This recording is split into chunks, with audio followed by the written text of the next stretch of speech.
नमस्कार, हम हैं राजेश मिश्रा और आप देख रहे हैं नेशनल कवरेज पर द बैटल बिगन। इस कड़ी में हम पिछले दिनों से आपको विभिन्न लोकसभा क्षेत्रों की कहानियां, वहां के टिकट की बैटल सुनाते बताते आ रहे हैं और इसी कड़ी में आज बात करेंगे कालीन नगरी भदोही लोकसभा 78 की। भदोही में कुछ दिनों पूर्व हमारे एक अच्छे मित्र थे, वहां पर लंबे समय तक पुलिस उपाधीक्षक के पद पर कार्यरत रहे अभिषेक प्रकाश, साहित्यिक पृष्ठभूमि से हैं, इलाहाबाद के प्रोडक्ट हैं। मैंने उनसे पूछा कि अगर एक लाइन या दो लाइन में भदोही शहर को, भदोही जिले को, भदोही को परिभाषित करना हो तो कैसे करेंगे।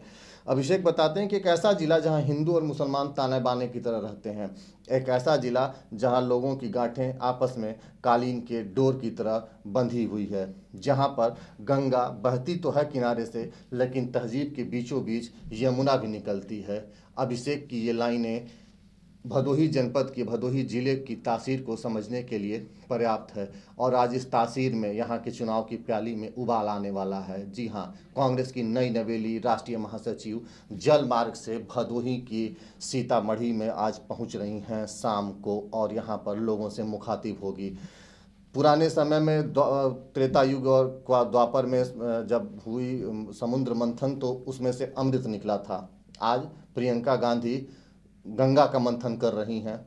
क्या निकलेगा, जीत का अमृत निकलेगा कि नहीं निकलेगा, ये तो बाद में पता चलेगा। लेकिन वहाँ पर हमारे सहयोगी संतोष कुमार तिवारी ने जो लोगों से जायजा लिया और वहाँ के कांग्रेसियों का जो उत्साह देखा तो वो अपने काफ़ी लरबरेज दिख रहे हैं उत्साह और जोश से, और प्रियंका गांधी का इस्तकबाल करने के लिए पूरी शिद्दत के साथ जुटे हुए हैं। इसका परिणाम क्या होगा ये तो आगे पता चलेगा, लेकिन फिलहाल बात करें वहाँ टिकट की तो सपा बसपा गठबंधन के दौर में भदोही लोकसभा की सीट जो है वो बसपा के खाते में है। और यहाँ शुरुआती दौर में आपको एक बात बताना जरूरी है कि भदोही लोकसभा, इसकी उम्र अभी काफ़ी छोटी है, महज 11 साल पुरानी ये लोकसभा है।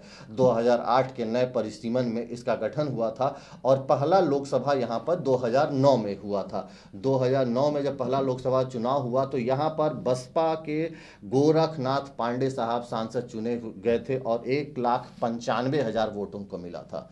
उस चुनाव में दूसरे स्थान पर छोटेलाल बिंद थे समाजवादी पार्टी से, जिनको 1,82,000 वोट मिला था। काफ़ी कम ही मार्जिन से जीत हार का जो अंतर था वो उतना बड़ा नहीं था। 2009 के बाद जो दूसरा लोकसभा यहाँ पर हुआ वो 2014 में हुआ, यानी वर्तमान लोकसभा जो कुछ दिनों जहाँ अब चुनाव की घोषणा हो चुकी है। फिलहाल वहाँ पर वीरेंद्र सिंह मस्त सांसद हैं भारतीय जनता पार्टी से, भाजपा के अनुसांगिक संगठन किसान मोर्चा के राष्ट्रीय अध्यक्ष हैं वीरेंद्र सिंह। और वहाँ पर आसपास के क्षेत्रों में भदोही मिर्जापुर, जिसका एक हिस्सा पहले मिर्जापुर लोकसभा में ही था, उसमें काफ़ी दिनों से हर तबके में वीरेंद्र सिंह साहब वहाँ पर सक्रिय रहे हैं, वर्तमान में सांसद हैं और पिछले चुनाव में वहाँ पर इनको 4,02,000 वोट करीब मिला था। दूसरे पायदान पर, मतलब 2014 के चुनाव में दूसरे पायदान पर थे राकेश दत्त त्रिपाठी साहब, यहाँ पर चुनाव लड़े थे बहुजन समाज पार्टी से और 2,46,000 वोट मिला था। सीमा मिश्रा समाजवादी पार्टी से ताल ठोक रही थी और उनको मिला था 2,39,000 वोट। कांग्रेस से सरताज इमाम थे और उनकी काफ़ी कम वोट मिला था इन तीनों के वोट बंटवारे में, और सरताज इमाम साहब के खाते में वहाँ 24,000 वोट आया था। लेकिन जो जीत का अंतर था वो काफ़ी बड़ा था 2009 के मुकाबले 2014 में। विजयी कैंडिडेट का, पार्टी वाइज में पहले बात कर रहा, जो जीत का वोट में अंतर जान लिए, करीब ये 1.5 लाख से भी ज़्यादा के वोट अंतर से वीरेंद्र सिंह ने ये चुनाव जीता था। अब इस बार के चुनाव को उस वोट परसेंटेज में समझिए, सपा और बसपा का गठबंधन है और बसपा ने यहाँ से रंगनाथ मिश्रा को टिकट दिया है, जबकि सपा ने उनको सपोर्ट किया हुआ है गठबंधन में। पिछले चुनाव में अगर सपा बसपा के वोट को अगर आप आपस में मिलाते हैं तो ये जीत से ज़्यादा तो होता है जो पिछले चुनाव में विजयी प्रत्याशी को मिला था, लेकिन फिर भी वीरेंद्र सिंह जो भाजपा के प्रत्याशी पिछले चुनाव में जीते थे, उनके आंकड़े से थोड़ा ही सा ऊपर जाता है। इस बार भाजपा से भी वीरेंद्र सिंह मस्त पुनः दावेदार हैं और उन्हीं को टिकट मिलेगा या पार्टी उन्हीं के नाम की घोषणा करेगी, ऐसा सबको उम्मीद है।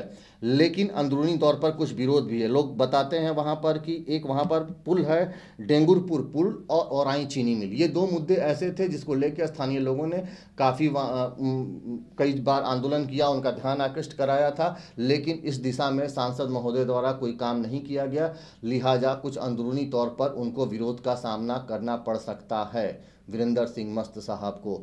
रही और सब बसपा से रंगनाथ मिश्रा प्रत्याशी हैं, लेकिन उनके अपने घर में भी काफ़ी कांटे हैं, उनके दामन भी खुशियों से भरे नहीं हैं। पिछले दिनों 19 दिन तक उन्हीं की पार्टी से जुड़े एक व्यक्ति हैं योगेश यादव, इन्होंने अलग अलग जगहों पर करीब 19 दिन तक इनके टिकट के विरोध में धरना प्रदर्शन किया था। उनका कहना यह था कि राजेश यादव पिछले चुनाव में ज्ञानपुर विधानसभा से चुनाव लड़े थे बहुजन समाज पार्टी से, और उनकी विधवा मोनिका यादव राजनीतिक रूप से सक्रिय हैं, और योगेश यादव का कहना था कि उनको टिकट मिलना चाहिए था। हालांकि इसके पीछे उनका एक तर्क ये भी था कि यहाँ पर पिछड़ी जाति के व्यक्ति को टिकट मिलना चाहिए। रंगनाथ मिश्रा ब्राह्मण समाज से आते हैं और इसका वो विरोध कर रहे थे, तो लिहाजा इस घर को आग लगी हुई है, अपने ही चिराग से बुझा पाते हैं रंगनाथ मिश्रा साहब अंतिम समय तक कि नहीं, ये देखना होगा फिलहाल। लेकिन किसी बड़े नेता, जो पार्टी के बड़े नेता है, संगठन स्तर के नेता हैं, उनके द्वारा अभी रंगनाथ मिश्रा के नाम पर कोई विरोध नहीं है।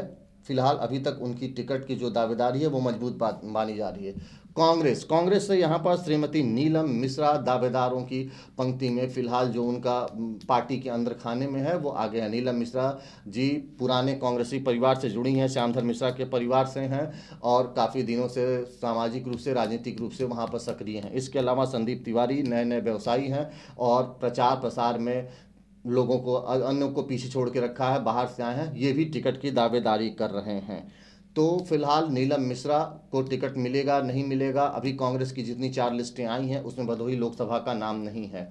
आज सारे कांग्रेसी वहां पर प्रियंका गांधी के सीतामढ़ी कार्यक्रम को लेकर अपना दमखम लगाए हुए हैं कि उनके कार्यक्रम को सफल बनाया जाए। हर जो भी दावेदार है वो अपना अपना शक्ति प्रदर्शन कर रहा है प्रियंका गांधी जी के नज़र में आने के लिए, कि प्रियंका गांधी उनको नोटिस कर लें। टिकट की सूची अभी आनी बाकी है, किसकी मेहनत सफल होगी नहीं होगी ये वक्त के साथ जैसे होगा उसका अपडेट देंगे। लेकिन फिलहाल आज भदोही लोकसभा की बड़ी खबर है, प्रियंका गांधी वहां पर 5:30 बजे शाम को सीतामढ़ी पहुंचे रही हैं जलमार्ग से, और कार्यकर्ताओं से, आम जनता से, पार्टी के लोगों से, दावेदारों से रूबरू होंगी। प्रियंका गांधी को लेके वहाँ के लोगों में और खासकर जो पार्टी कार्यकर्ता हैं उनमें उत्साह है। जलमार्ग से जब वो आ रही थी तो हमारे संवाददाता ने जो हमें फुटेज भेजा, हम देख रहे थे उसमें कि सड़क के उस नदी के जलमार्ग के किनारे लोगों का अभिवादन उनको मिल रहा था और वो गर्मजोशी से सबका स्वागत कर रही थी। वहाँ पर क्या वो बोलती हैं आने वाले अगली हम बुलेटिन में, और उनका क्या उसमें स्टेक होता है भदोही को लेके, क्या कोई बड़ी बात बोल पाती हैं वहाँ की समस्या पर, डेंगुरपुर पुल या और चीनी मिल क्यों लेके प्रियंका गांधी का कोई बयान आता है, ये भी हम बताएंगे। और बताते चलें कि इसके पड़ोस में फूलपुर की सीट थी जो प्रियंका गांधी के परनाना, वहां से सांसद हुआ करते थे पंडित जवाहरलाल नेहरू। तो ये थी आज भदोही लोकसभा क्षेत्र की कहानी, जिसमें हम वहाँ के चुनावी जंग के बारे में आपको बता रहे थे। अगली कड़ी में किसी अन्य लोकसभा की जानकारी आपको देंगे कि वहाँ पर बैटल बिगन के पहले टिकट के बैटल में किसकी बैटल आपस में चल रही है और क्या वहाँ का सीन है। फिलहाल हमारे इस कार्यक्रम को पसंद करने के लिए हम सभी का आभार व्यक्त करते हैं। हमने जो पिछली 2 कड़ियाँ प्रस्तुत की थी उसको हजारों की संख्या में लोगों ने देखा है, सराहा है। हम इसके लिए अपने दर्शकों का, अपने पसंद करने वालों का, अपने सब्सक्राइबरों का आभार प्रकट करते हैं। धन्यवाद। देखते रहिए मेरे साथ नेशनल कवरेज पर द बैटल बिगन।